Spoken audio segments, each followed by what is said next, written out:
চরিত্র দেখে, দানশীলতা দেখে নবীজি আপনার সাথে দুইটা নূর কন্যার শাদী দিয়েছেন। নবীজি বলেছেন আমার আরো কন্যা যদি থাকতো তাহলে আমার উসমানের সাথে আমি বিয়ে দিতাম, আমার উসমান এত ভালো। আল্লাহর নবী আপনাকে এত পছন্দ করতেন যে নূরাইন, দুই নূরের অধিকারী আপনি উসমান, জান্নাতের সুসংবাদ দুনিয়ার থেকে নিয়েছেন। কবর দেখে কাঁদেন কেন? উসমান গনি বলতেন সাহাবীরা রে, আমি আমার মাসুক নবীর পবিত্র জবান থেকে শুনছি এই কবর হলো প্রথম ঘাঁটি। এইখানে প্রশ্নের জবাব যদি দেওয়া যায় বাকি রাস্তাগুলি সহজ হবে, আর তিনটা প্রশ্নের জবাব যদি দিতে না পারে বাকি মঞ্জিলগুলি মরহুমের জন্য কঠিন হয়ে যাবে। আমি উসমান কাঁদি কবরের কঠিন অবস্থায়, আমি উত্তর দিতে পারবো কিনা আমি ভয়ে উসমান কাঁদি। বিপরাবাসী কত কঠিন কবর। প্রিয় নবীজি আম্মা জান আয়েশা বললেন, ইমাম সুয়ুতি মাসালিকুল হুনাফা বিওয়ালিদাইল মুস্তাফা আল হাবিলিল ফাতওয়া আল মুজাল্লাদুস সানি দ্বিতীয় খণ্ডের ভিতরে একটা রিসালা করেছেন, মাসালিকুল হুনাফা বিওয়ালিদাইল মুস্তাফা। নবীজির আব্বা আম্মা জান্নাতি এই ব্যাপারে একটা রিসালা করেছেন। এর ভিতরে একটা ঘটনা এনেছেন, কাসাস এনেছেন, একটা হাদিস এনেছেন, অনেকগুলি কিতাব থেকে তিনি হাদিস খানা এনেছেন।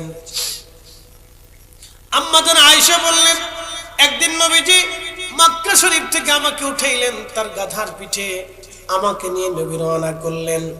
আমি আর আমার রাসূল দুইজনে যেতে যেতে যেতে যেতে রাসূলের হযরতে খাদিজাতুল কুবরা রাদিয়াল্লাহু আনহা যে গোরস্থানে, এই গোরস্থানের নাম ছিল আগে হাজুন। এখন আপনি যদি মক্কায় যান তাহলে মক্কা শরীফে একটা পাহাড় আছে জাবাল আবু কুবাইস।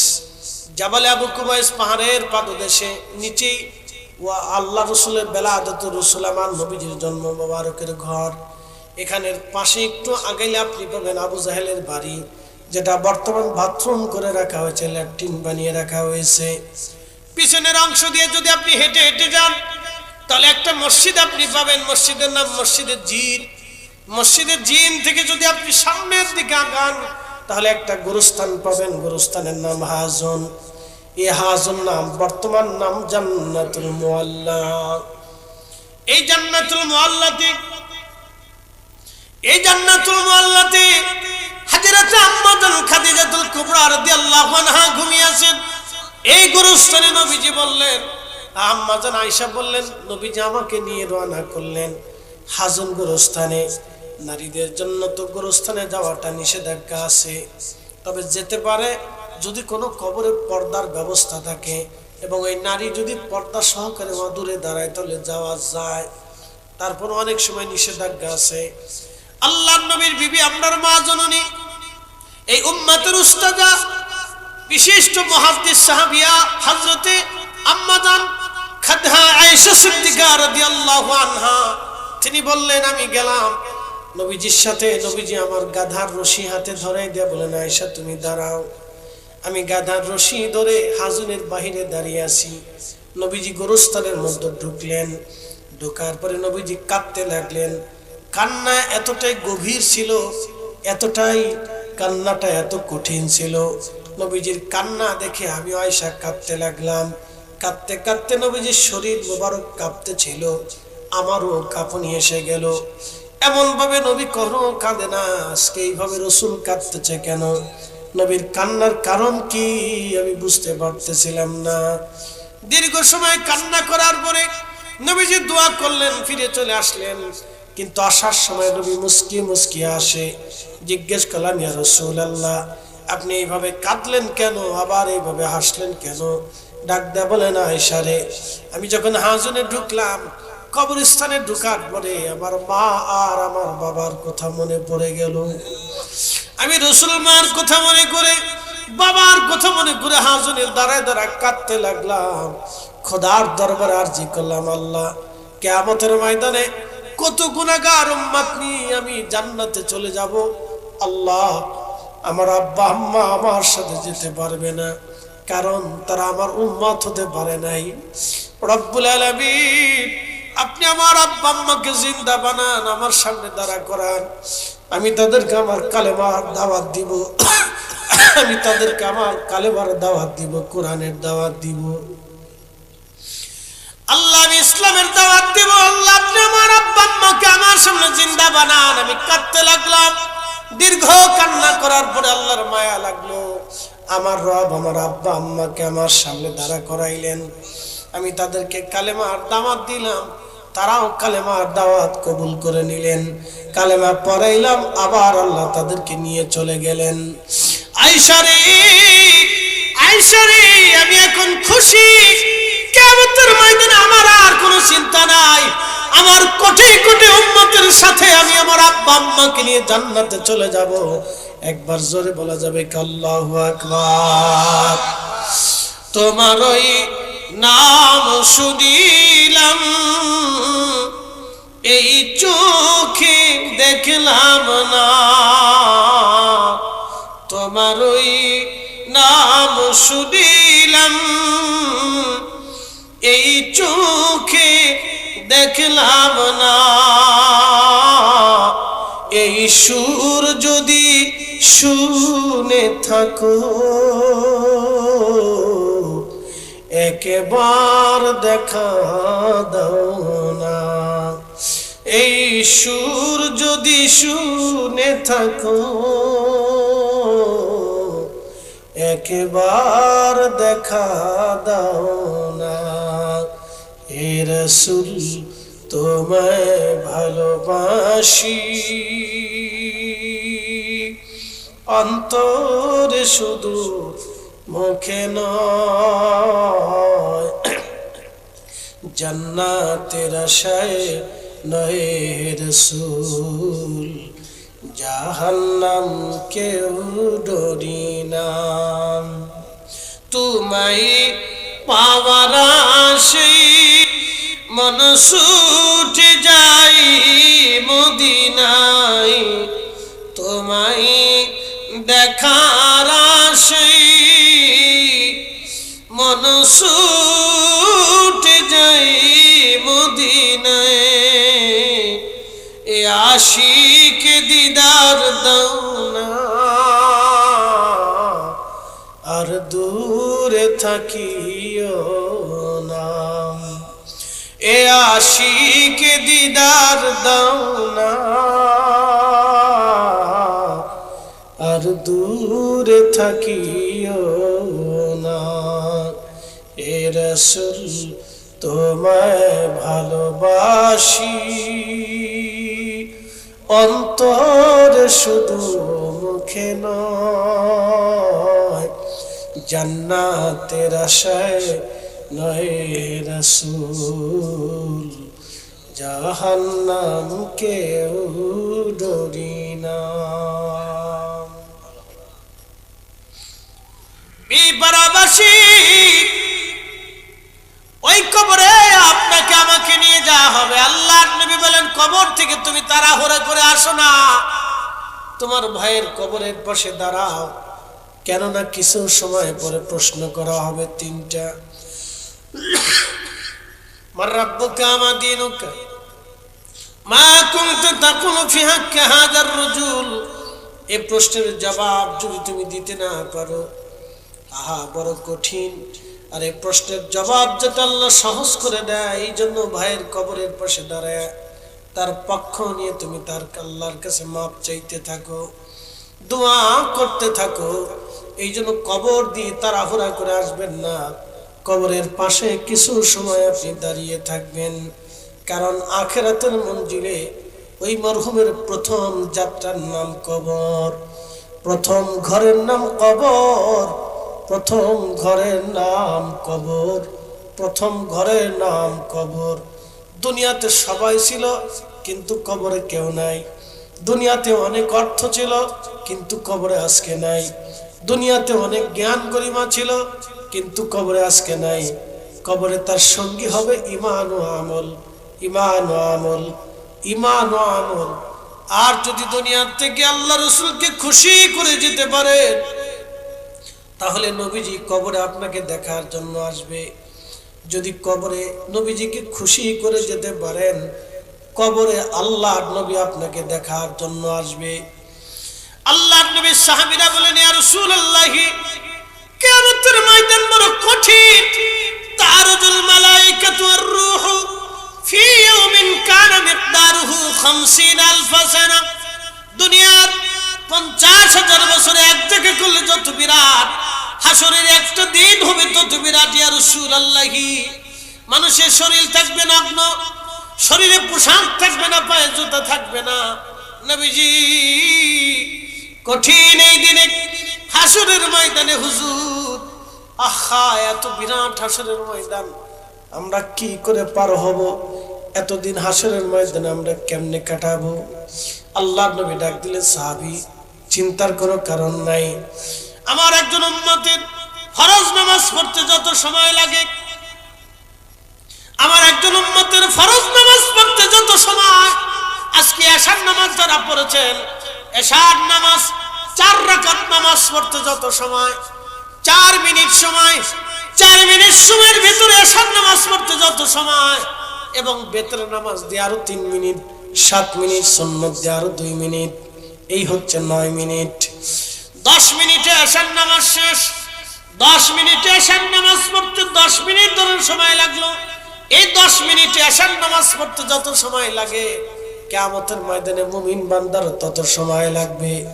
একসাথে বলবেন আল্লাহু আকবার। ওয়া ইদাল কুবুরু বুসিরাত, কিয়ামতের ময়দানে আল্লাহ শুধু তারে উঠাবে, নবীজি তারে ডেকে নিয়ে হাউজে কাউসারের পানি পান করাবে। ডাক দিয়ে আরশে মুআল্লার নিচে আল্লাহর নবী তারে বসাই দিবে। আর কিয়ামতের ময়দানে দিক দিয়ে হাজার হাজার বছর পার হয়ে যাবে, ও বান্দা কিছুই টের পাবে না। মাত্র ফরজ নামাজ পড়তে যত সময় লাগে, একজন মুমিনের জন্য কিয়ামতের মাঠ তত সময় হবে। এই জন্য মুমিন হন, মুমিন হন, মুমিন হন, মুমিন হন। আল্লাহ আমাদেরকে মুমিন হওয়ার তৌফিক দান করুন, জোরে বলেন আমিন। এই জন্যই কবরে আমাদেরকে যেতে হবে। ভাই আমার, 3.5 হাত জমিন আপনার জন্য আপন বরাদ্দ, মাত্র 3 টুকরা কাফনের কাপড় বরাদ্দ, 1 টুকরো বেশি দেওয়া হবে না। বন্ধু ভালো করে শুনে যান, 1 টুকরো বেশি হবে না। হাজার হাজার কোটি টাকার মালিক, 1 টুকরো বেশি হবে না। করোনার সময়ে আমার মসজিদের একজন মুসল্লি মারা গেল। ইমাম সাহেব হুজুর বললেন, হুজুর ধনাঢ্য ব্যক্তি, কবরে আমরা গোসল করাইলাম, করোনার রোগী গোসল করাইয়া কাফন পরাইলাম, কবর খনন করলাম, তার কলিজার টুকরা ছেলেটাকে 10টা বার ফোন দিলাম। 10 বারই ছেলেটা বলল, হুজুর আপনারাই বাবার দাফন কাফন সেরে ফেলে দেন, আমি বাবার লাশের পাশে যেতে পারবো না, বাবার করোনা হয়েছে। বাবার করোনার ডরে ছেলে জানার জন্য মজা আসে নাই, দূর থেকে একটা নজর দেখার জন্য আসে নাই। আপনি বুঝেন এটাই দুনিয়া, আহা এটাই দুনিয়া। আল্লাহর নবী বলেন, আমার উম্মত কিয়ামতের ময়দানে 3 জায়গা সন্তান মাকে ভুলে যাবে, মা সন্তানকে ভুলে যাবে। একটা সন্তানের প্রিয় হলো মা। পৃথিবীর সবাই সন্তানকে ভুলে যায়, কিন্তু মা ভুলতে পারে না। বাবা ভুলে যেতে পারে, কিন্তু মা ভুলতে পারে না। কারণ মার পেটের ভিতরে সন্তান জন্ম নিয়েছে, মায়ের রক্তের সাথে সন্তানের রক্তের মিল, মায়ের বডির সাথে সন্তানের বডির মিল, মার রক্ত থেকে, মার রক্ত থেকে, মার গোশত থেকে, মার নির্যাস থেকে একটা সন্তান তৈরি হয়েছে। পৃথিবীর সবাই মা সন্তানকে ভুলে যায়, আহা কিন্তু মা ভুলে না। দেখবেন একটা মা সন্তান মারা যাওয়ার পরে মা বুড়া হয়ে যায়, কিন্তু সন্তানের কথা মা ভুলে না। বৃদ্ধকালেও সন্তানের কবর ধরে দেখে দেখে দেখে মা কাঁদে। মা কখনো সন্তানের বিয়োগ বেদনা বলতে পারে না, কখনো ছাড়তে পারে না। এই জন্য আল্লাহর নবী বলেন, উম্মত কিয়ামতের ময়দানে এত কঠিন, 3 জায়গা মা সন্তান ভুলে যাবে, সন্তানের কথা আমার মনে থাকবে না। 1 নম্বর মিজানের পাল্লা, 2 নম্বরে ডান হাতে বাম হাতে আমলনামা, 3 নম্বরে ফুলসিরাতের ঘাট। এই 3 জায়গা মা সন্তানকে ভুলে যাবে, সন্তান মাকে ভুলে যাবে, বাবা সন্তান ভুলে যাবে, সন্তান বাবা ভুলে যাবে, বন্ধু বান্ধবের কোনো খবর থাকবে না। এই জন্য দুনিয়ার মহে বলেন, ইয়া আইয়ুহাল্লাযীনা আমানু, এই ইমানদার তুলহিকুম আমওয়ালুকুম ওয়ালা আওলাদুকুম, সন্তান এবং সম্পদের প্রেমে পড়ে আন যিকিরিল্লাহ, আমার জিকির থেকে তুমি গাফেল হয়ো না। সন্তান এবং সম্পদের মোহে পড়ে আমার জিকির থেকে তুমি গাফেল হয়ো না, আমার জিকির থেকে তুমি গাফেল হয়ো না। বিপাড়ার ভিতরে এমন গোরস্থান আছে, 100 বছর আগের গোরস্থান আছে, 200 বছর আগের গোরস্থান আছে। 200 বছর আগে যারা কবর দিল, তার কবরের পাশে আজ দাঁড়ানোর মতো কেউ নাই। 100 বছর আগে যারা কবর দিছে, তার কবরের পাশে দাঁড়ানোর কেউ নাই। এ বিপাড়াবাসী, ঠিক এইখানে আমরা যারা বসে আছি, 100 বছর পরে আমরা সবাই কবরে চলে যাব, আমাদের কবরের পাশে দাঁড়ানোর মতো কেউ থাকবে না। বাংলাদেশে যারা রাজনীতি করে, তারা ভাবে এই রাজনীতি আমার জীবন, এই রাজনীতি আমার শেষ। কিন্তু না, যায় দেখেন, ওই যে সিলেটের সাবেক অর্থমন্ত্রী মারা গেলেন, তার কবরের পাশে আজ আর কেউ যায় না। কেন যায় না? কারণ কবরের পাশে গেলে তো আর টেন্ডার পাওয়া যাবে না, সরকারি সুযোগ সুবিধা পাওয়া যাবে না। এই জন্য তাদের কবরের পাশে আজ কোনো শুভাকাঙ্ক্ষী নাই, কোনো ব্যক্তি নাই, কেউ দাঁড়ায় দোয়া করে না, কবর জিয়ারত করার মতো কোনো মানুষ নাই। এটাই দুনিয়া, আপনাকেও একদিন মানুষ ভুলে যাবে। ইংরেজিতে একটা প্রবাদ আছে, out of sight out of mind. মানুষ চোখের আড়াল হলে মনের আড়াল হয়ে যায়, চোখের আড়াল হলে মনের আড়াল হয়। যিনি লিখেছেন সত্য লিখেছেন, মানুষ চোখের আড়াল হলে মনের আড়াল হয়ে যায়, চোখের আড়াল হলে মনের আড়াল হয়ে যায়। আপনার যেই বন্ধুর জন্য আপনি লড়াই করেছেন, সেই বন্ধু আপনাদের কবর দিবে। বিপাড়ার বাজারে যায়, 1 কাপ চা খাবে, পাশে দাঁড়ায় একটা সিগারেট ধরায়, বলবে আহা বন্ধু খুব ভালো মানুষ ছিল, আজকে কবরে চলে গেল। ওই যে চা খেয়ে সিগারেট খেয়ে চলে যাবে, আপনার কবরে প্রশ্নের জবাব কি হলো সে দেখবে না। আপনার স্ত্রী কাঁদবে, আল্লাহ আমার স্বামী যদি থাকতো আমার কোনো চিন্তা নাই, আমি আমার বাচ্চা কাচ্চা নিয়ে কেমনে চলবো। স্ত্রী নিজের চিন্তায় কাঁদে, স্ত্রী নিজের চিন্তায় কাঁদে। কিন্তু আমি আজ পর্যন্ত কোনো স্ত্রীকে বলতে শুনি নাই, আমার স্বামীরে কবরে দেওয়ার আগে আমার স্বামী 30টা বছর আমাদের সংসারের জন্য লড়াই করেছে। শীত গ্রীষ্ম বর্ষা উপেক্ষা করে আমার স্বামী পরিশ্রম করে রুটি রুজি করেছে। আমার স্বামী ঋণী, আমার স্বামী ঋণ মওকুফ না করে আমি আমার স্বামীরে কবরে পাঠাবো না। আমার স্বামী ঋণ আগে মাফ করান। কোন স্ত্রী কথা বলে না, স্ত্রী শুধু কাঁদে, আমার কি হবে।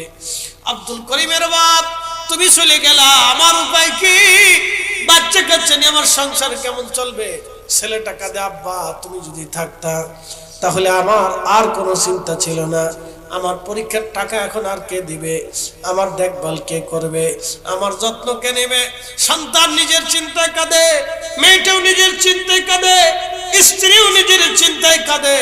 আপনার কবরের চিন্তায় কেউ কাঁদলো না যে আমার আব্বা কবরের 3টা প্রশ্নের জবাব কেমনে দিবে, আমার আব্বার আখিরাতের মঞ্জিলগুলি কেমন হবে, আমার আব্বার কবরের যাত্রা কেমন হবে। এই কথা কেউ কাঁদে না, এই কথার জন্য কেউ কান্না করে না, সবাই নিজের জন্য কান্না করে। এই জন্য আল্লাহ বলেন, আমাইয়া ফাল যালিকা ফাউলাইকা হুমুল খাসিরুন। বান্দারে, সম্পদ এবং সন্তানের মোহে পড়ে যদি তুমি আমাকে ভুলে যাও, তুমি এমন ক্ষতিগ্রস্ত হবা যে ক্ষতি আর কখনো পোষানো সম্ভব হবে না। এমন ক্ষতিগ্রস্ত হবে, সে ধ্বংস হয়ে যাবে। ধ্বংস ধ্বংস ধ্বংস। এই জন্য সম্পদ এবং সন্তানের মোহে পড়ে কখনো গুনাহ করবেন না। না খেয়ে থাকেন কিন্তু হারাম খাদ্য সন্তানের জন্য রেখে যাবেন না। ক্ষুধার্ত থাকেন, সুদ খায় সন্তানের জন্য সুন্দর বাড়ি বানায় রাখবেন না। ক্ষুধার্ত থাকেন, ঘুষ খেয়ে সন্তানের জন্য বালিশান বিল্ডিং বানায় লাভ নাই। এ বাজার খুব মনোযোগ দিবেন, মানুষ বুঝে না, বুঝে না। বড় কঠিন জিন্দেগি। কবর বড় কঠিন জায়গা। কত মানুষ কবরে চলে গেছে, আজকে তার খোঁজ খবর নাই। আছে নাই, শেষ। এই যে জুলাই আন্দোলনে কত মানুষ, যত ছেলেরা মারা গেছে, ওদের কবরে কয়জন যায়? শেষ। এটাই স্বাধীনতার সময় যারা যুদ্ধে মারা গেল, তারা তাদের কবরের পাশে কয়জন যায়? এই আমার গ্রামে 11 জন মুক্তিযোদ্ধা শহীদ ছিল, আমাদের গ্রামে 11 জন। আমাদের গ্রামের ভিতরে আমাদের 9 পাখির উপরে 10 পাখি 5 বিঘে সম্পত্তির উপরে একটা বাগান আছে। ওই বাগান সহ আরো অনেক বড় বাগান ছিল। ওই বাগানের ভিতরে পাকিস্তানিদের ক্যাম্প ছিল। এখন সেই ইয়াগুলি আছে, কি বলে ওটা যে ব্যাংকার করছিল না, সেই ব্যাংকার গুলি এখনো আছে, ওইভাবে গর্তগুলি এখনো আছে, সেই গর্তগুলি এখনো আছে। পাকিস্তানি মিলিটারি 12 জন মুক্তিযুদ্ধ আক্রমণ করলো ফরিদপুর থেকে এসে, 12 জন। তো শত শত সেনাদের সাথে 12 জন কিভাবে লড়াই করে পারবে বলে, তো 11 জন স্পট ডেড, স্পট শহীদ হয়েছিল। আহা, মা বললেন যে 11 জনের লাশগুলি পাকিস্তানিরা পায়ে বেঁধে বেঁধে, রশি বেঁধে বেঁধে টেনে টেনে নিয়ে নদীর মধ্যে ফেলে দিল। আহা, কত মার সন্তান খালি হয়ে গেল যুদ্ধে। দেশের স্বাধীনতার জন্য মানুষগুলি শহীদ হয়ে গেল। কার মায়ের কোল খালি হয়ে গেল আজও পর্যন্ত খুঁজে পাওয়া যায়। কত মুক্তিযোদ্ধা চলে গেছে, কোনো খোঁজ পাওয়া যায়।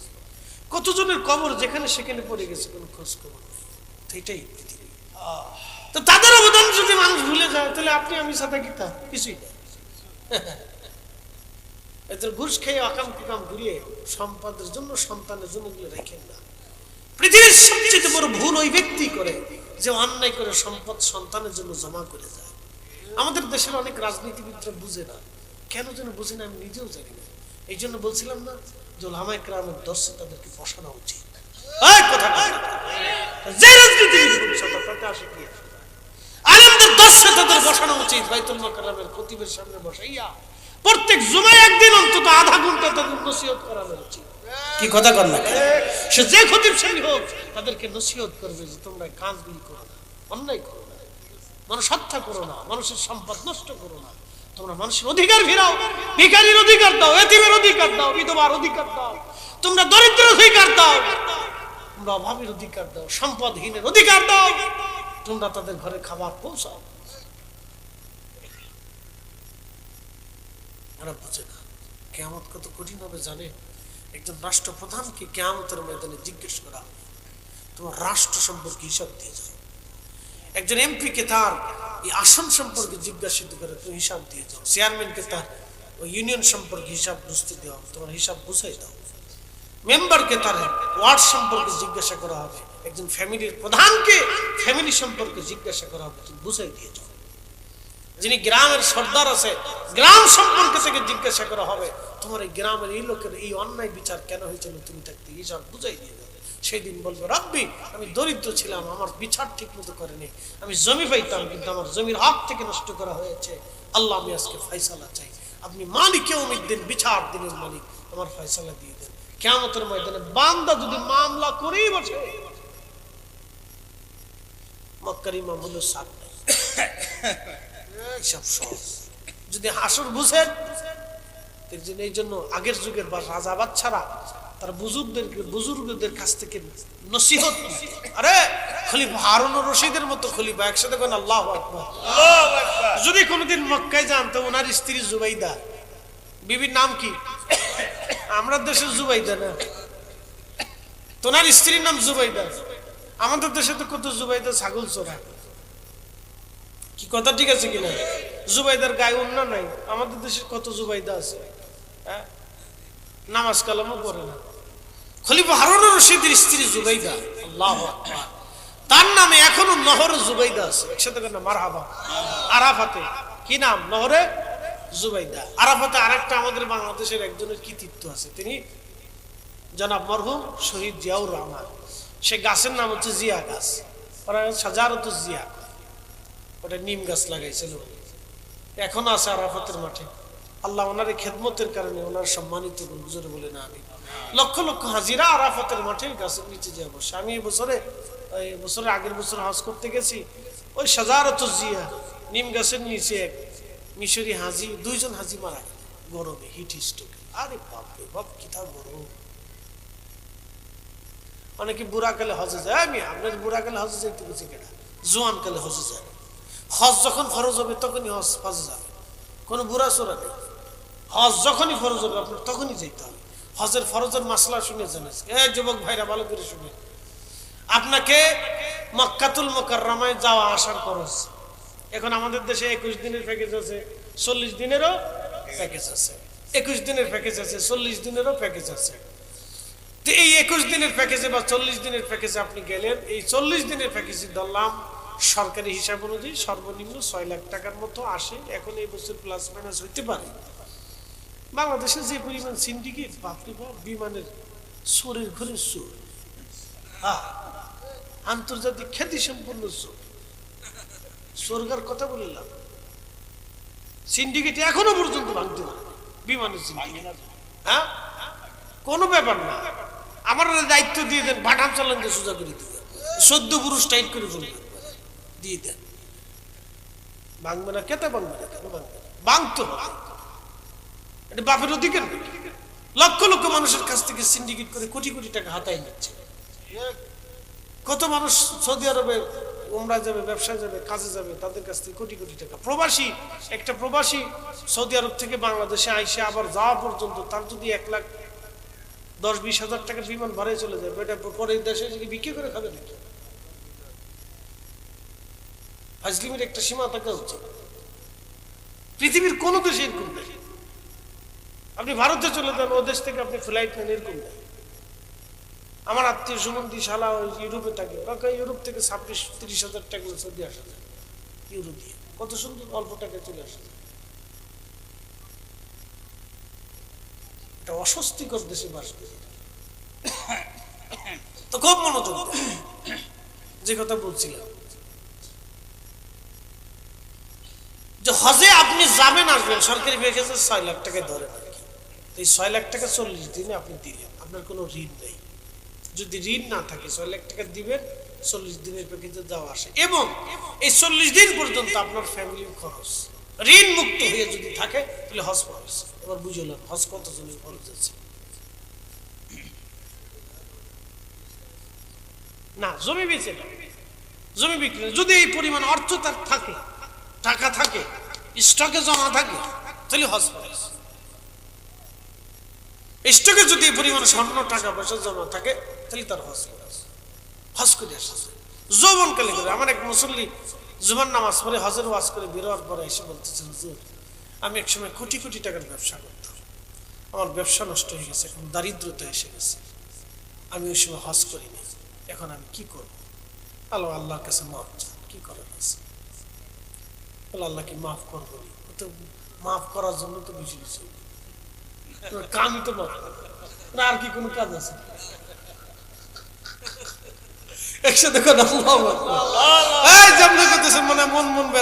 মরা হয়ে রয়েছেন, কারণ আল্লাহর আর কোন কাজ আছে? আল্লাহ আমরা মাফ করবো, আল্লাহর কাজই এটা। একসাথে কর না মারহাবা। আল্লাহ কোরআনে ওয়াদা করছে, আল্লাহ কোরআনে ওয়াদা করছে, কুলিয়া ইবাদিয়াল্লাযিনা আসরাফু আলা আনফুসিহিম। এই অনেক গুনাহ করছো, পার পরিমাণ, আসমান বরাবর, সপ্ত আসমান ও জমিন ভরে ফেলছো, ভয় করিস না। লা তাকনাতু মির রাহমাতিল্লাহ, আমার রহমত থেকে নিরাশ হইস না। ইন্নাল্লাহা ইয়াগফিরুয যুনুবা জামিআ, সব গুনাহ maaf করে দিবেন। একসাথে গান আল্লাহু আকবার, আরো জোরে। কারণ maaf করবে কে? আল্লাহ। maaf করবে কে? maaf চাবে কে? হইছে নি, maaf আল্লাহই চাইতো, হয়ে গেছে।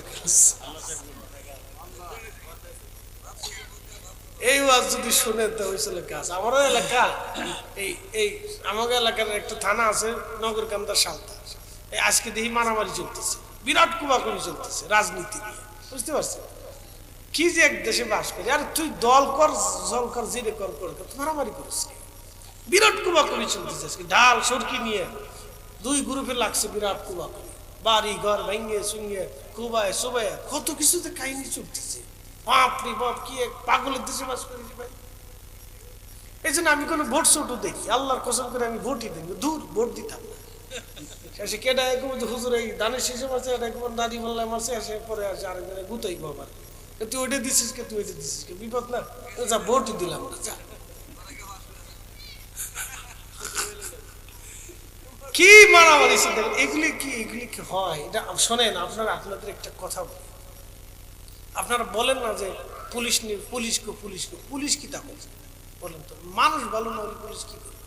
কালকে এক পুলিশ বলতেছে, পুলিশ সদস্য বলতেছে, হুজুর কি করতাম, আমরা দেশে মানুষই ভালো, কয়টা টেকেল দিব আমরা, এখানে পিটি, ওখানে মারামারি, ওখানে ঝগড়া, ওখানে ফাঁসা, এখানে এটা, এখানে সেটা। মানুষের যদি এটা করে, তাহলে আমরা কয়টা টেকেল দেবো? চায় স্যার কত টাকা পয়সা লান আমরা সিস্টেম করে দেয় কি কথা কর না পাবলিক টাকা সান থেকে লোন স্যার স্যার লোন সাদে কই লোন মেড ইন বাংলাদেশ। আমাদেরকে আরো শিক্ষা ব্যবস্থা উন্নয়ন করা দরকার। গ্রামে গ্রামে গঞ্জে গঞ্জে গঞ্জে গঞ্জে শিখাইতে হবে। নৈতিক শিক্ষার দরকার। নৈতিক শিক্ষা আমাদের শিখাইতে হবে একবারে প্রত্যেক গ্রামে শিক্ষা ব্যবস্থা পুরো একবারে গণশিক্ষা ব্যবস্থার দরকার। এই দেশ পরিবর্তন করতে হবে। কি কথা কথা গণশিক্ষা ব্যবস্থা একবারে এই কি বলে বিলবোর্ড টানাই দিয়ে বিদেশে কোন দেশে কিভাবে শিক্ষা ব্যবস্থা তারা কিভাবে চলে তাদের কাজ কিভাবে এগুলো দেখাই তো কি কথা ঠিক আছে না দেখাই তো আমরা দেশের যেই বেটার স্বামী যেই বেটির স্বামী বিদেশে গেছে এই বেটি হচ্ছে আমাদের দেশের এই যে রানী বিলকিসের মতো ও কোনো কাজ বাজ করবে না খালি বিদেশের টাকার অপেক্ষায় থাকে কিছু করবে না আপনি চলে যান উন্নত বিশ্বে মেয়েরা দেখবেন উদ্যোক্তা হয়েছে কৃষি খামার আছে হাঁস আছে মুরগি আছে এটা করে সেটা আছে অনেক কিছু করে আমরা দেশের বেটি স্বামী বিদেশ থাকলে এ লাটসা ওরে বাপ রে বাপ কত যে মোবাইল শিখতে থাকে দিন ভরে মোবাইল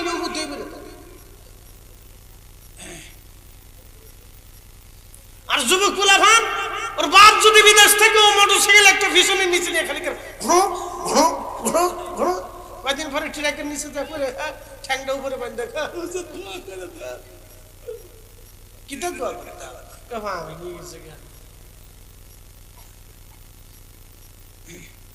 আমাদের মানসিক চেঞ্জ ওটাখানে খামার রাষ্ট্রের দূর দিলাম আমাদের অনেক অসুস্থতা আছে তো যাক মূল আলোচনায় চলে যায় অনেক ওয়াজ করে বলছি আগে দুঃখে অনেক কথা বলি বলছি মন খারাপ করে না নতুন জেএনজি যারা আছেন জেএনজি নতুন জেনারেশন যারা আছে শুনে না জীবন কিন্তু এত সহজ ভাইবেন না বুঝতে পারছেন এত সহজ জীবন ভাইবেন না রাস্তায় দাঁড়ায় দেখেন 2 টাকা ভিক্ষা দেয় নাকি আপনাকে কেউ এত সহজ ভাইবেন না হেলা হেলা সময় নষ্ট করেন না নিজের জীবনটাকে কাজে লাগান জীবনটাকে কাজে লাগান জীবন এত সহজ ভাবেন না এটা অনেক কঠিন একবার খালি বিয়ে করে দেখেন তাহলে বুঝবেন যে জ্বালা কারে বাটাম চালান যে সোজা করে দিল আমাদের বাংলাদেশের বিটিরা ভালোই আছে খারাপ ভালোই আছে বিটিকার এই দিক দিয়ে ধন্যবাদ দিতে হবে যার কিছু পারো কেন না বলুন স্বামীর লোকে পারে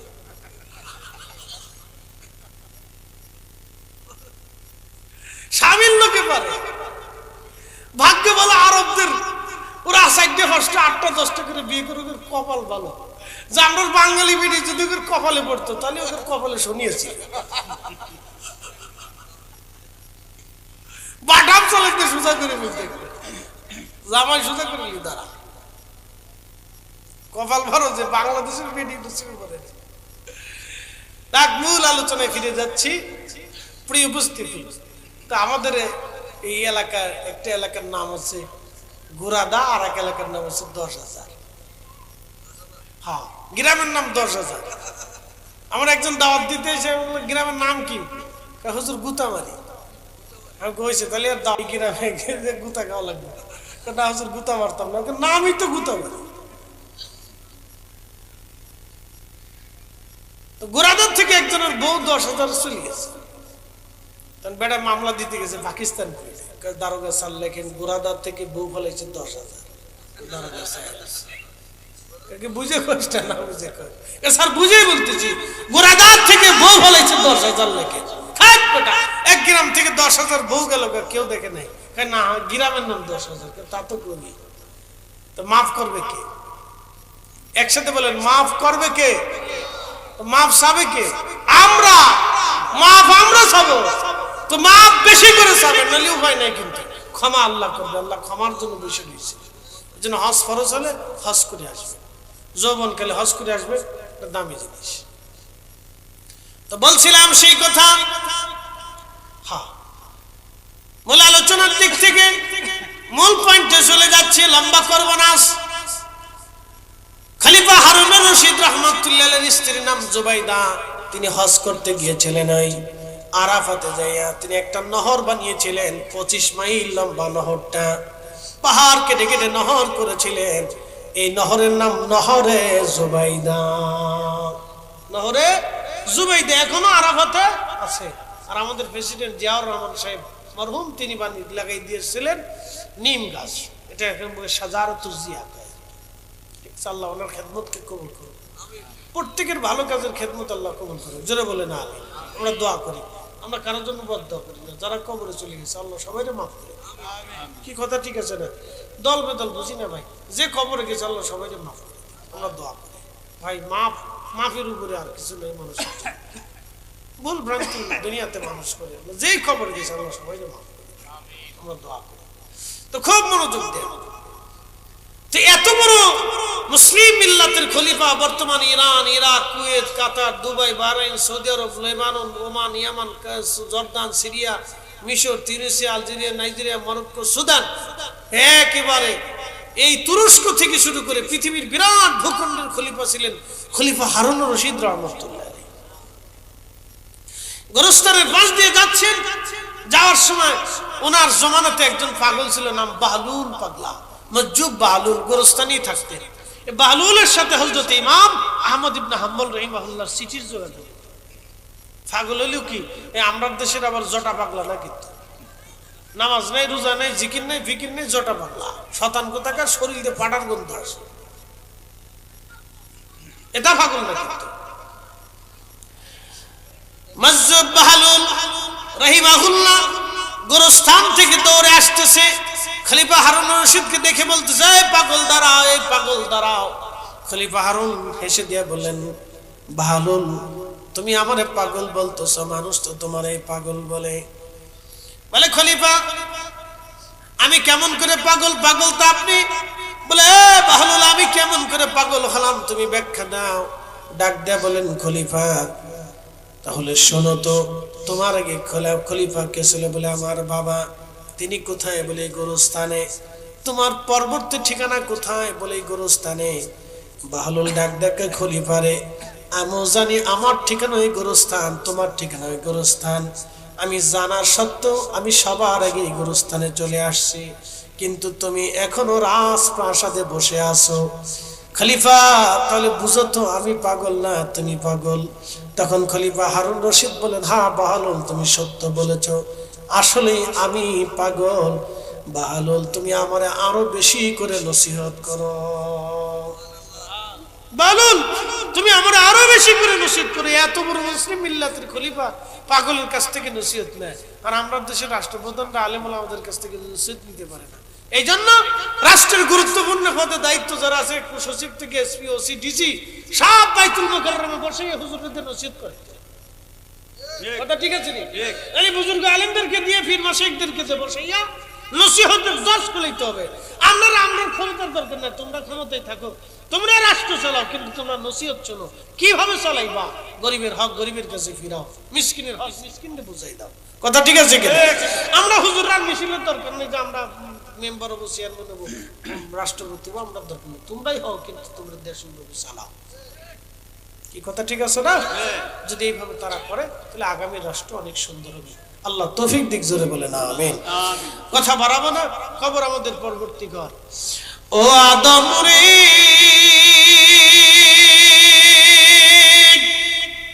কামিনের ওই কোলেতে কাল ঘুমেতে রইলি তুই, সারা নিশি কাটাইলি তুই ঘুমাইয়া ঘুমাইয়া রে সোনার আদম। জিন্দেগি তোর যায় ফাঁকি দিয়া, জিন্দেগি তোর যাই রে ফাঁকি দিয়া রে সোনার আদম। জিন্দেগি তোর যায় ফাঁকি দিয়া। প্রিয় উপস্থিতি হাজিরিন, ওই হাসরের ময়দানে আমার রবের দরবারে তার মর্যাদা হবে। দুনিয়াতে একজন নিরঙ্কুশ সাধারণ দরিদ্র মানুষ, খেটে খাওয়া মানুষ, যেই ব্যক্তিটা অনেক পরিশ্রম করে হালাল রুটি রুজি করে, এরপরে সারাদিন পরিশ্রম করে মাগরিবের নামাজ, এশার নামাজ পড়ে, ডাল ভাত খেয়ে রাত্রিবেলা ঘুমিয়ে পড়েছিল, সারা রাত ঘুমিয়েছে। কিন্তু আমার রব আমার আল্লাহ তার আমল নামাকে ঘুম পাড়ায় রাখে নাই। বলে কারণ কি? সে এশারা নামাজ পড়ে হালাল খাবার খেয়ে তারপরে ঘুমাইছে, এই জন্য তার আমল নামা আল্লাহ বন্ধ রাখে নাই। একবার জোরে বলা যাবে কি মারহাবা। আর যে বেটা সুদ খাইছে সারা রাত্র যদি নামাজ পড়ে, এক রাকাত নামাজের নেকি হবে না, আল্লাহর কোরআন মিথ্যা হয়ে যাবে। যে বেটা অন্যের জমি মেরে দিছে, সারা রাত্র যদি তাহাজ্জুদ নামাজ পড়ে কোরআন শরীফ তেলাওয়াত করে জিকির ফিকির, এক সেকেন্ডের নেকি তার আমল নামা হবে না। আমি ঠিক বললো ঠিক, না ঠিক বললো ঠিক। আল্লাহ যেটা 1450 বছর আগে বলছে ওটাই ঠিক, আল্লাহ রাসূল যেটা বলছে ওটাই ঠিক। পৃথিবীর মানুষ মানলেও ঠিক, না মানলেও ঠিক, বুঝলেও ঠিক, না বুঝলেও ঠিক, হিসাব সহজ। এই জন্য রবের দরবারে তার দাম বেশি। জীবনে কোনোদিন কোনো মানুষ দেখে অহংকার করবেন না, ইবাদত দেখে বুজুর্গি দেখে ভাববেন না আমার অনেক বড় বুজুর্গি আছে, ওটা নিকৃষ্ট, এটা ভাববেন না। এই চিন্তা মগজ আনবেন না। নিজেকে সবসময় ভাববেন আমি আপনি আল্লাহর দরবারে আসামি। কথাই শেষ। কি কথা ঠিক আছে? অনেকে আছে নামাজ কালাম পড়ে বেড়া তুই নামাজ পড়িস না, তুই কি তার মুসলমান? ইস বিরাট বুঝুন 3 দিনের বইরে কি ভাত রেখে আনলো, আপনার তো করতে বুঝি কেটা, আপনি কি মুসলমান হয়েছে?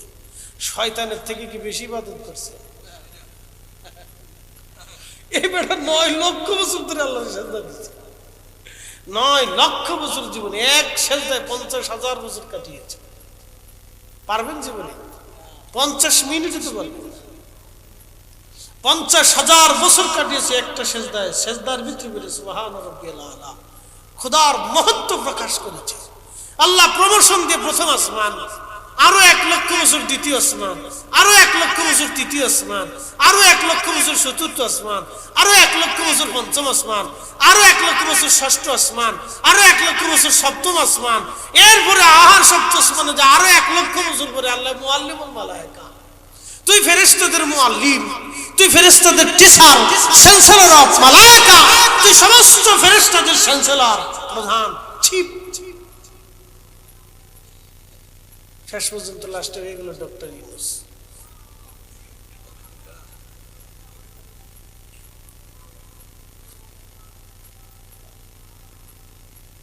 শেষ। ক্ষমতা আছে, প্রধান উপদেষ্টার ক্ষমতা আছে, শেষ।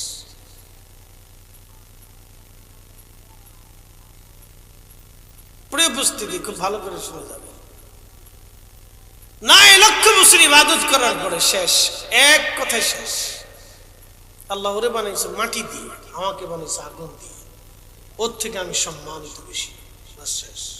দুরহ ওয়া কানা মিনাল কাফিরিন, দুরহ ও কানা শব্দ যখন কোরআন আল্লাহ লেখছে, কানা শব্দ আরবিতে আসলে স্থায়িত্ব বোঝানো হয়।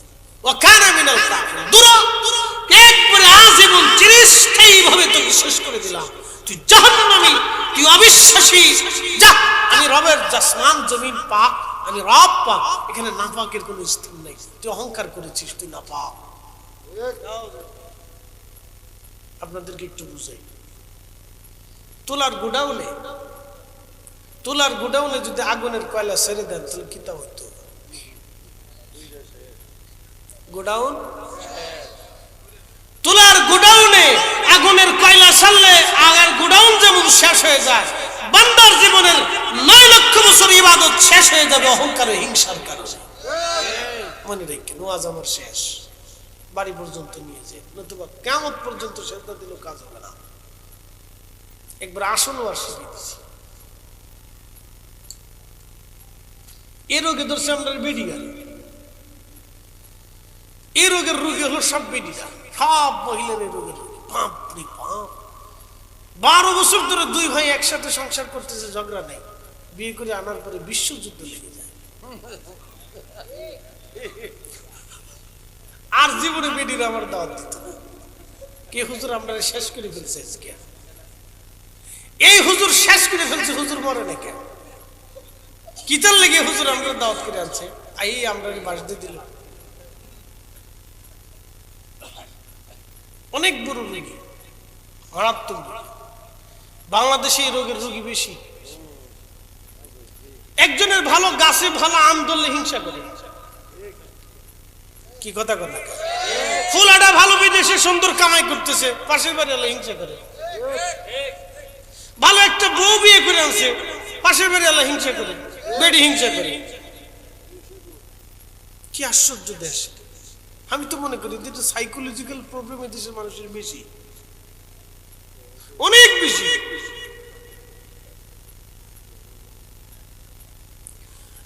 ভাইরা আমার, বুড়িচংবাসী মন খারাপ করবেন না, কথাগুলি দামি কথা। হিংসা আর অহংকার যদি অন্তরে থাকে, কোন ইবাদত খোদার দরবারে কবুল হবে না, কোন বুজুর্গি কবুল হবে না। বক্সের সাউন্ড মানে কমে গেছে, দেখেন বক্সের সাউন্ড, বক্সের লাইন ডিসকানেক্ট হয়েছে। বামন পারে না, সরি, বুড়িচং করে গেছি না, অসুবিধা নেই। সৌদি আরব গেলে আমরা সবাই একই দেশে, বলে কি তা বাংলাদেশ দেশ একটা। কি দেশের দেশে শোনেন, আপনার মন খারাপ করে দেয়। কলকাতা বাঙালি, ভারত বাংলাদেশের বাঙালি, যদি একই বাঙালি না, একই কথা, ঠিক আছে না? ভারতের সব প্রদেশে যা দেখবেন উন্নত, শুধু কলকাতা আর এই বাংলাদেশ, এই দুইটা অঞ্চল অনুন্নত। সারা এই ভারতের ভিতরে সব প্রদেশ উন্নত, শুধু এই দুইটা অঞ্চল অনুন্নত। আমি বুঝলাম না, এটা কি আমরা কপালের দোষ না আমরা নিজেদের দোষ? আমরা বুঝলাম না। এই দুইটা জনপদ অনুন্নত, ভারতের প্রত্যেকটা প্রদেশ উন্নত। আপনি যদি চলে যান ওই কি বলে এই ইয়াতে ত্রিপুরা, তারপরে মিজোরাম, প্রত্যেক বাড়ি বাড়ি বিল্ডিং, প্রত্যেক বাড়িতে একটা করে গাড়ি আছে। শিক্ষিত, মার্জিত, ভদ্র, কিলিগিলি, মারামারি, গুতাগুতি, বাড়াবাড়ি, ঝগড়া ফাসাদ কিচ্ছু নেই। যত ফিটি ফিটি, গুতাগুতি, মারামারি, কিলিগিলি, হিংসা হিংসি, এসব এই বাংলাদেশে আর কলকাতার ভিতরে আছে। এই গুতাগুতি ভারতের কিছু কিছু অঞ্চলে আছে, কিছু কিছু অঞ্চলে থাকার কারণে যেমন তো মুদ খায়, গরুর মুদ খায় ওরা। তো মুদ খাইলে তো মাথা ঠিক থাকে, ওটা অ্যাসিড আছে। আমি ডাক্তারে জিজ্ঞেস করলাম, ধরো যে গরুর মুদ খায়, তো ভিতরে আছে কি, কি প্রোটিন আছে? অ্যাসিড আছে, খা। তো খা, মুদ খাতো না, কপালে মুদ আছে, মুতি খা। মানুষ গরুর মুদ কেমনে খায়? পাগল নাকি? ওকে সাইকোলজিক্যাল প্রবলেম আছে। ভারতের প্রধানমন্ত্রী নরেন্দ্র মোদীর দেহে ল্যাংটা সাধুর সামনে যে শ্রদ্ধা করে দিচ্ছে। আমি আরে খোদা, এত বড় দেশের একটা প্রধানমন্ত্রী ল্যাংটার সামনে মাথা নত করে যাক, আপনি নাউজুবিল্লাহ খান, নাউজুবিল্লাহ খান, কিন্তু এখান থেকে একটা জিনিস শিখার আছে। কি শিখলেন? ওরা ওদের ধর্মগুরুদেরকে কিভাবে সম্মান করে। দেখেন, একজন প্রধানমন্ত্রী তার সামনে মাথা নত করে বসে আছে, আর আমরা দেশে হুজুরদের 4 পয়সা মূল্য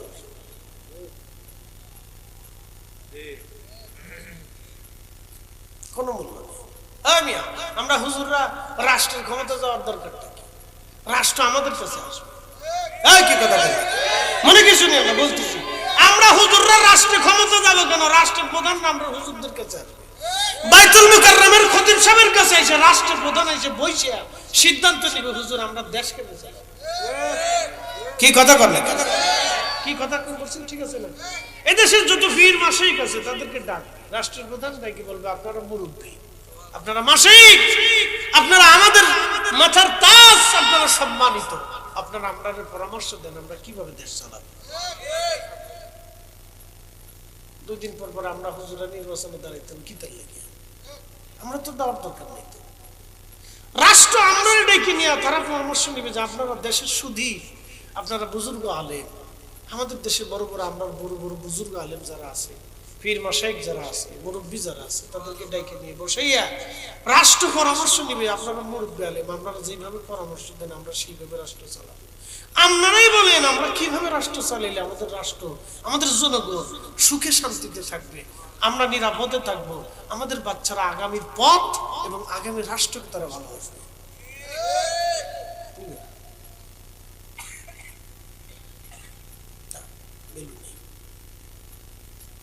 এরা মনে করে আমরা হুজুরা পরের ব্যাগ খাই, আমরা বুঝি কিতা। ভারতের রাষ্ট্রপ্রধান ল্যাংটা সাগর সামনে যে মাথা আনত করে পড়ে দিচ্ছে, বুঝেন? বাংলাদেশের 30টা দেশের সমান একটা দেশের রাষ্ট্রপ্রধান, তার কি মনে করছে? গোটার মাথায় গিলু আছে। সে অর্থনীতিতে সারা বিশ্বের সাথে সে চ্যালেঞ্জ দিচ্ছে বড় শক্তিতে। গোটার মাথায় গিলু না থাকলে এত বড় রাষ্ট্র চালাইতে পারত না। তো সেই বেটার মতো এক ধর্মগুরুর সামনে যে মাথা নত করে থাকে, আর আমার দেশের মানুষরা বড় বড় বুজুর্গ আলেমদেরকে ডেকে নিয়ে তাদের শ্রদ্ধার সাথে সম্মানের সাথে বসে তাদের কাছ থেকে পরামর্শ নিতে অসুবিধা কোথায়? কি কথা ঠিক আছে কি?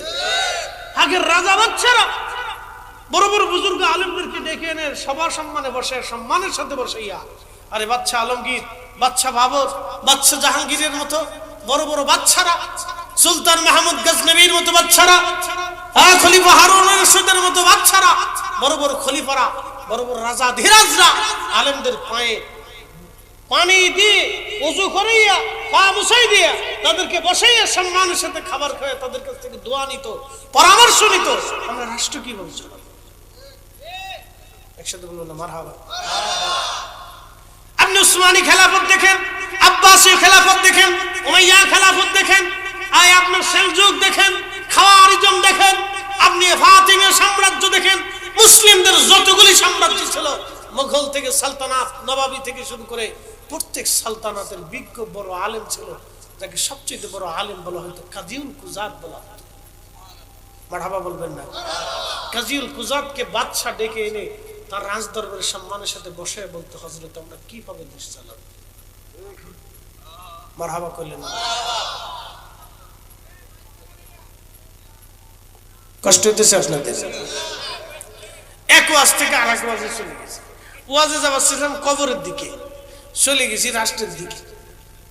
আমি কবরের দিকে চলে যাব, কারণ আমরা জায়গায় কবর, রাষ্ট্রপতিও কবর, প্রধানমন্ত্রীও কবর, প্রধান সেনাপতিও কবর, বিজ্ঞও কবর, এই পাগলও কবর, ওই সাধারণ কবর, অসাধারণ একই কবর। কথা কন ঠিক কিনা? প্রশ্ন করি, জবাব দিবেন তো? বাংলাদেশের বসুন্ধরা, যমুনা, বড় বড় গ্রুপ কোম্পানির মালিক যারা মারা গেছেন, কবর কয় হাত? জোরে বলেন। এই বিপরার সবচেয়ে গরিব দরিদ্র হত যারা 100 টাকা জমি ও রাষ্ট্রের কাগজে নেই, তার জন্য কয় হাত? কাফনের কাপড় কয় টুকরা?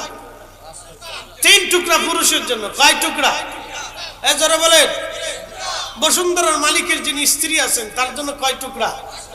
এই বিপরার সবচেয়ে গরিব মহিলার জন্য কয় টুকরা? 5 টুকরা। 1 টুকরা বেশিও হবে না, কমও হবে না। মানুষ কেন যেন বুঝেই নেই। তারপরে বলেন জমি মারার ধান্দা। এদেশের কত ভাই আছে 30 বছর বোনের জমি বুঝাই দেয় না, আবার মসজিদে এসে নামাজ পড়ে শান্তি পরে খালি শয়তান হাসে, উড়ে সিটার রে তুই, কত বড় সিটার রে তুই, 30 বছর ধরে বোনের জমি বুঝাই না দিয়ে তুই কাঁদতেছিস।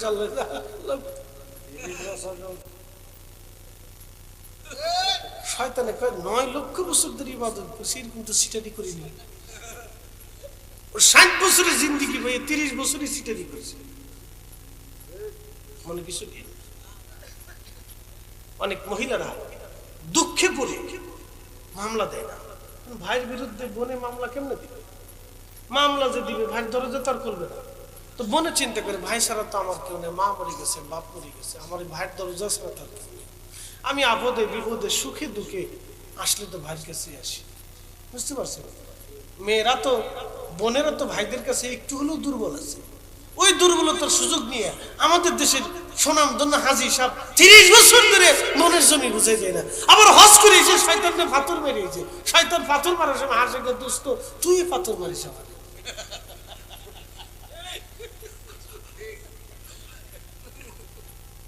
শয়তান হাসে, দোস্ত তুই আমার পাথর মারতে এসেছিস, দোস্ত তুই না আমার দলের মানুষ। কিটা পাইতাম কি ওয়াজ করবো? বাংলাদেশে যত ওয়াজ হয় সারা পৃথিবীতে এত ওয়াজ হয় না। বাংলাদেশে যত গরু চোর আছে সারা পৃথিবীতে এত গরু চোর নেই। এক আজীব দেশ। এরা নামাজও করে, চুরিও করে, নামাজও করে, মিশে কথা হচ্ছে, নামাজও করে, সুদও খায়, রোজাও রাখে, আমার বকাবাজিও করে, রোজাও রাখে, আমার মিথ্যা কথা খায়। এই যে রমজান আসতেছে, চালের দাম, ডালের দাম, তেলের দাম, কোনটার যে দাম বাড়বে আল্লাহ জানে। অলরেডি বাড়া শুরু হয়েছে। শতানের ঘরের শয়তান, এদেরকে জুতা দিয়ে বাইরে গিয়ে সমান করার দরকার। এই কথা বলে হাজার হাজার লক্ষ লক্ষ গরিব মানুষের চোখের পানি জড়ায়। আপনার যার পয়সা আছে আপনি বুঝেন না, যে বেটা সারা মাসে 10,000 টাকা রুজি করে 3টে বাচ্চা পালে, এই বেটার রমজান মাসে বাজার করতে গেলে তার চোখের কোনাতে পানি আসে। এরকম হাজার হাজার ফ্যামিলি আছে, হাজার হাজার মানুষ আছে।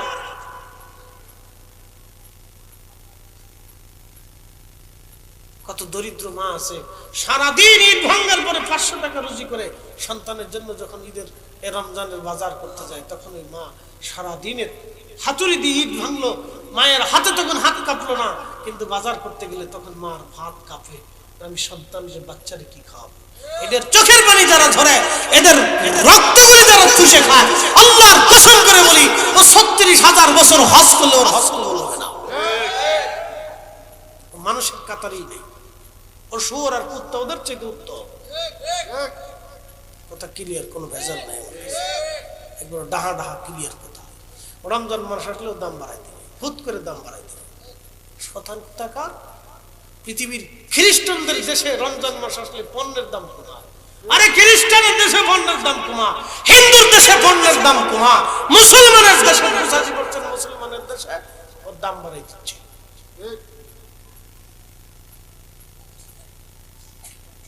ওরা চিন্তা করে আমরা কবরে আর যাইতাম না, কিন্তু বড় বড় মালিকরা কবরে চলে গেছে। বুঝেই না যে কয়েকদিন পরে কবর। মৃত্যুটা হওয়ার সাথে মাত্র 24 ঘন্টা পরে তার শরীরের পায়খানার রাস্তা দিয়ে পোকা আসে। পোকা মানুষের আসি কি চাতা, এ ছাতা নিয়ে অহংকার করার কিতা আছে। এই 3 দিন গোসল না করলে 4 দিনের মধ্যে শরীর থেকে পাড়ার গন্ধ আসে। 3 দিন মেশাক না করলে শরীর মুখের ভিতর থেকে পায়খানার দুর্গন্ধ আসে। কি কথা কাল্লা, মানুষের জীবন আছে কি? আপনি একদিনে যদি বগল পরিষ্কার না করেন, তো তার পরের দিনে আপনার সেখান থেকে বিচ্ছিরি গন্ধ আসে। মানুষের জীবনের অহংকার করার কিতা আছে? কিচ্ছু নেই, কিচ্ছু নেই।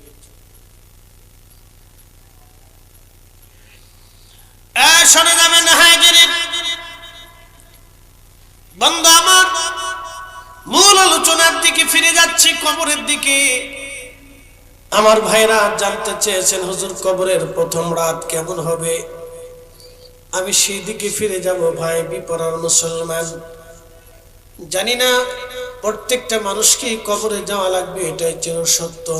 আপনি যত জ্ঞানী হন আর গুণী হন, কবর আপনার জন্য আগামীর দিন যে কোনো সময় আসতে পারে। এখান থেকে ফিরে বাড়ি পর্যন্ত যাবেন, সকাল হবে কোনো গ্যারান্টি নেই। উঠে যাবেন গ্যারান্টি নেই। নিঃশ্বাস ছেড়ে দিয়েছেন, আবার নিঃশ্বাস গ্রহণ করবেন, কোনো গ্যারান্টি নাই। অনেক সময় দেখা যায় বক্তারা বক্তব্য দিতে দিতে মারা যায়। অনেক সময় দেখা যায় কারীরা তেলাওয়াত করতে করতে মারা যায়। অনেক সময় দেখা যায় ইমাম নামাজ পড়ারত অবস্থায় সিজদার ভিতরে মারা যায়। মুসল্লি নামাজ পড়ারত অবস্থায় মারা যায়। দোকানদার ব্যবসার প্রতিষ্ঠানে বসেই হার্ট স্ট্রোক করে মারা যায়। কোন সময় মৃত্যু আসবে জানি না। আল্লাহ বলেন, কুল ইন্নাল মাউতাল্লাযী তাফিরুনা মিনহু ফাইন্নাহু মুলাকীকুম সুম্মা তুরাদ্দুনা ইলা আলিমিল গায়বি ওয়াশ শাহাদাত। বল হুজুর আপনি বলে দেন, ইন্নাল মাউতাল্লাযী তাফিরুন, নিশ্চয়ই মানুষ মৃত্যু থেকে পালায়। ফাইন্নাহু মুলাকীকুম, এই মরণ তার সাথে মোলাকাত করবে। সুম্মা তুরাদ্দুনা ইলা আলিমিল গায়বি ওয়াশ শাহাদাত, এবং কিয়ামতের ময়দানে আমি তার আমল সমূহ দেখাই দিব। তার জীবনের কি কি আমল ছিল কিয়ামতের ময়দানে আমি সব আমল করে তারে দেখাইব। ও আদম রে,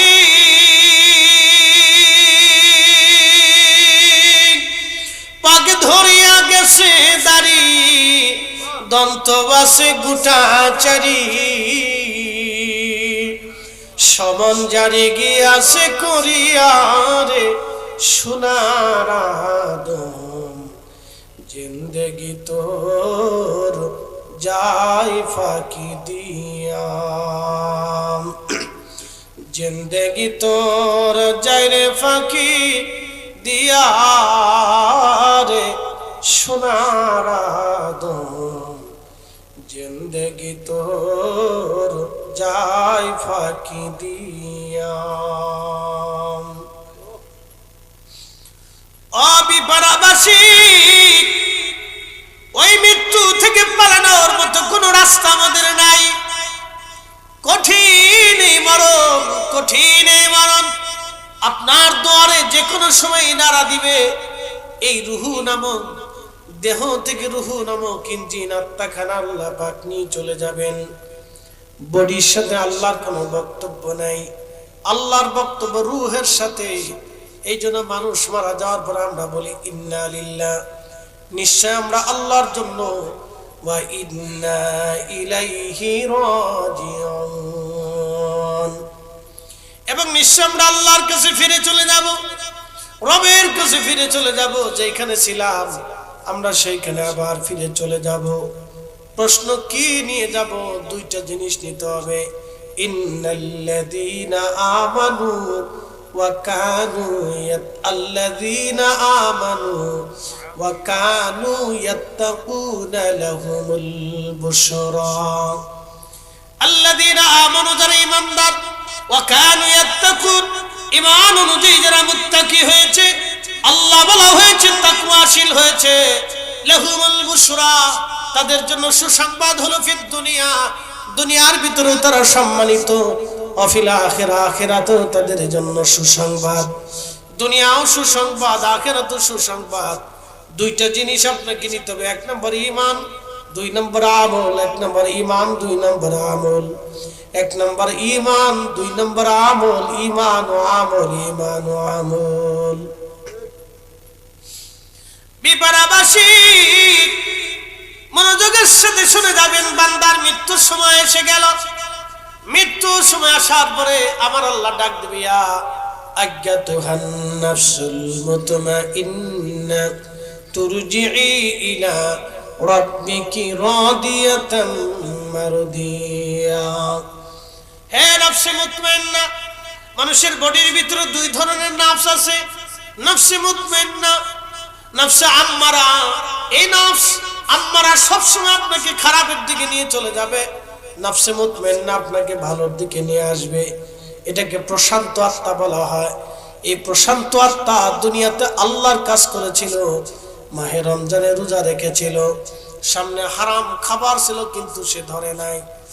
বন্ধু আমার খুব মনোযোগ দিবেন, কোটি কোটি টাকা হারাম আছে, অনেকেই ধরে না, ছয় না, খায় না, নেয় না, বলে না আমি গরিবত্ব নিব কিন্তু হারাম নেব না, গরিবত্ব নিব কিন্তু হারাম নেব না, গরিবত্ব নিব কিন্তু হারাম নেব না। এরা হচ্ছে পাক্কা ইমানদার, গরিবত্ব নিবে কিন্তু হারাম নেবে না। ভাই আমার খুব মনোযোগ দিবেন, এমন আল্লাহর বান্দা আছে সে অন্যের লাইল কোবাবে না, আইল নেবে না। আমরা যারা অনেক সময় দেখবেন একটা মানুষ রাস্তা দিয়ে বের হবে, এক হাত রাস্তাও অনেক সময় মানুষ দিতে চায় না, 4 ইঞ্চি জমি অনেক সময় রাস্তার জন্য ছাড়তে চায় না, কয় না আমার জায়গায় রাস্তা হবে না। এ মুসলমান, মুসলমানের তো এই বক্তব্য হতে পারে না। মুসলমানের জায়গায় তো রাস্তা হবে, রাস্তা তো মুসলমানই দিবে। কেন দিবে? আপনাদেরকে বলে দিয়ে যায়, এই যে রাস্তা হয়েছে বিপারা পরিচন হয়ে কুমিল্লাতে রাস্তা চলে গেল, এই রাস্তা তো কারো না কারো জমির উপর দিয়ে রাস্তা হয়েছে। 100 বছর আগে রাস্তা বানানোর জন্য যারা জায়গা দিয়েছিলেন তারা আজকে কবরে চলে গেছেন, তারা আজকে দুনিয়ায় নাই। কিন্তু এই রাস্তা দিয়ে কত আলেম গেল, কত হাফেজ গেল, কত কুতুব গেল, কত অলি গেল, কত বক্তা গেল, কত রোগী গেল, কত ডাক্তার গেল, কত ব্যক্তিরা গেল, কত মানুষ গেল, কতজন তার প্রয়োজনে রাস্তা দিয়ে পুরা করলো। এই 100 বছরে যত নেকি হয়েছে সব নেকিগুলি প্রত্যেক জমিদাতা 1 ইঞ্চি যে জমি দিয়েছে তার আমলনামায় নেকি চলে যাচ্ছে, এবং যতদিন রাস্তা থাকবে ততদিন তাদের আমলনামায় নেকি চলবে। একবার জোরে বলা যাবে কি মারহাবা। কিন্তু মানুষ দেবে না, কেন? আমার এই 1 ইঞ্চি জমি রাস্তার জন্য দেব না, কেন? আমি চাপবো না, আমার জায়গার মধ্যে রাস্তা হবে না। তুমি জায়গা নিয়ে কি কবরে যাবা? মানুষের সেন্সে কত সমস্যা চিন্তা করে, একটু জায়গা চাবে না, কেন? রাস্তা তুমি একই জায়গা নিয়ে কবরে চলে যাবো নাকি? কত মানুষ কবরে চলে গেছে, জমিদাররা, আজকে জমিদারদের অস্তিত্ব আছে? কত রাজা বাচ্চা কবরে চলে গেছে, ওদের অস্তিত্ব দুনিয়াতে আসে নেই।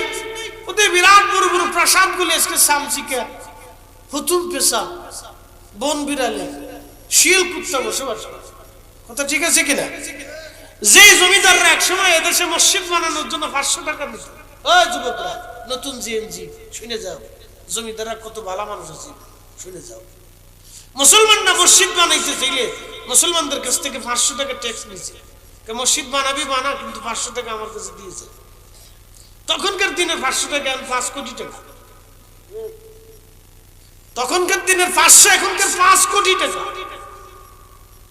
একটা মসজিদ বানানোর জন্য জমিদাররে 5 কোটি টাকা দেওয়া লাগছে। জমিদারের বাড়ির সামনে দিয়ে মুসলমান জুতা পাই দিয়ে হেঁটে যেতে পারে নাই। এইভাবে অত্যাচার করতে পারে ওরা। আজকে বংশ সহ নির্বংশ হয়ে গেছে, ধ্বংস হয়ে গেছে না। ইসলাম এত সহজ ছিল, এই যে ওয়াজ দেখতেছেন, এত ওয়াজ এত সহজ ইসলাম।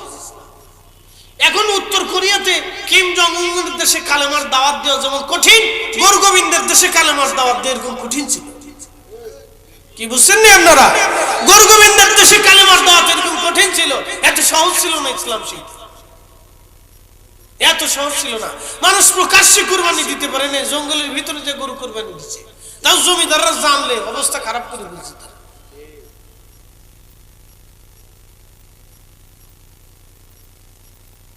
তারা ভাইরা আমার ভালো করে শুনে যাবেন, এত সহজ ইসলাম পাইলাম, এত সুন্দর স্বাধীনতা পাইলাম। ইচ্ছা করলে একটা মাহফিল আপনি সাজাইতে পারেন, ইচ্ছা করলে একটা মসজিদ বানাইতে পারেন, ইচ্ছা করলে একটা মাদ্রাসা তুলে দিতে পারেন, ইচ্ছা করলে মসজিদের জায়গা বাড়াইতে পারেন, ইচ্ছা করলে মাহফিল আপনি বৃদ্ধি করতে পারেন। এমন একটা দিন ছিল এইভাবে ইচ্ছা করলেও পারতেন না। পৃথিবীর এমনও জায়গা আছে ইচ্ছা করলেই হবে না। কিন্তু আল্লাহ আমরা এমন একটা স্বাধীন দেশে আল্লাহ দিয়ে দিলেন, আমরা ইচ্ছা করলে মাহফিল সাজাইতে পারি। কি কথা বললে? ইচ্ছা করলেই পারি। সাজাই দিয়েছেন, ইচ্ছা হয়েছে সাজাই দিয়েছেন। জানতো সৌদি আরব ইচ্ছা করলে তো পারবেন না, ইচ্ছা করলে পারবেন। এর নাম স্বাধীনতা। আল্লাহ আপনারা স্বাধীনতা দিয়েছেন। একসাথে কোন আল্লাহু আকবার না, জোরে বলে, এই একসাথে জোরে বলেন আল্লাহু আকবার। তারপরে দেশের বেটিরা আরো স্বাধীনতা চায়। বলে কি তার স্বাধীনতা চায়? ও দেখবেন ঢাকা ইউনিভার্সিটির সামনে কিছু নাস্তিক বেটিরা জিন্সের প্যান্ট পরিয়ে শাঁখ গাইতে ফালাচ্ছে। আমরা হিসাব বুঝে যেতে চাই, আর নাম আরেকটা নাম লেখছে পিছনে, ওটা আমি মুখ দিয়ে বলতে পারবো না, ওয়াজের মজলিস না, ওটা মুখ দিয়ে বললে আমার মুখ নাপাক হয়ে যাবে। আমরা ওই ওটা তারপরে করে লেখছে, আমরা বুঝে নেবো হিসাব, পরেরটা আর বললে লাভ নেই, ওটা আপনারা বুঝে নিন পরে কি লেখছে। কত বড় নিকৃষ্ট চিন্তা করে। এত স্বাধীনতা নারী, ইসলাম এইভাবে নারীর স্বাধীনতা দিয়েছে, ইসলাম নারীর এইভাবে মর্যাদা দিয়েছে। আরে কবরের ভিতর থেকে ইসলাম নারীকে উঠাইয়া না, মায়ের মর্যাদা দিয়া, বাবার সম্পত্তিতে ভাগ দিয়া, স্বামীর সম্পদে ভাগ দিয়া ইসলাম নারীর অধিকার বুঝাইছে, কবরের ভিতর থেকে টেনে উঠাইয়া। কথা বল না কেন? স্বাধীনতা, অনেক স্বাধীনতা। কিতা স্বাধীনতা? বেটিরা হাফ প্যান্ট করে রাস্তা দিয়ে হাঁটবে, স্বাধীনতা চায়।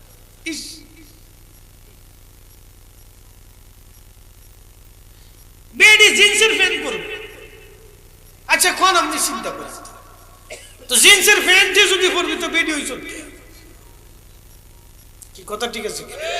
পুরুষের জিন্সের প্যান্ট নিছে, গার শার্ট নিছে, মাথার ক্যাপ নিছে, কয়দিন পরে জাঙ্গিটাও নিয়ে যাবে যা। তা আমরা বেটারা কি তা করবো? আমরা সেলার কামিজ পরবো কি তা করতাম? এটার নাম দিছে স্বাধীনতা। পাগলের ঘরের পাগল কোথায়? এগুলি সব কটা সাইকোলজিক্যাল প্রবলেম আছে, এদেরকে নিয়ে বুড়িগঙ্গার পানির ভিতরে গোসল করানোর দরকার। তোরা যদি জিন্সের প্যান্ট ট্যান্ট সবকিছু লয়ে যায় তাহলে আমরা আর কি তা করতাম? আমরা কাপড় পরে রাস্তা দিয়ে হাঁটি আর কি করবো? পাগল পাগল। প্রিয় উপস্থিতি হাজিরিন, খুব মনোযোগ দিবেন। কবরের দিকে ফিরে চলে যাব, অবশ্যই কবরে চলে যাব। আমরা কি নিয়ে যাব? দুইটা জিনিস, ঈমান ও আমল। ঈমান ও আমল কবরে নিয়ে চলে যাওয়া হবে। আপনাকে আমাকে নিয়ে তো যাওয়া হবে কবরে, কিন্তু কে সাথে যাবে? আম্মা জান আয়েশাকে নবী বললেন, আয়েশা তুমি কি জানো মানুষের জীবনের কঠিন সময় কখন? বলে আল্লাহ রাসূল আলাম, আল্লাহ জানে, নবী জানে মানুষের জীবনের কঠিন কোন সময় কখন।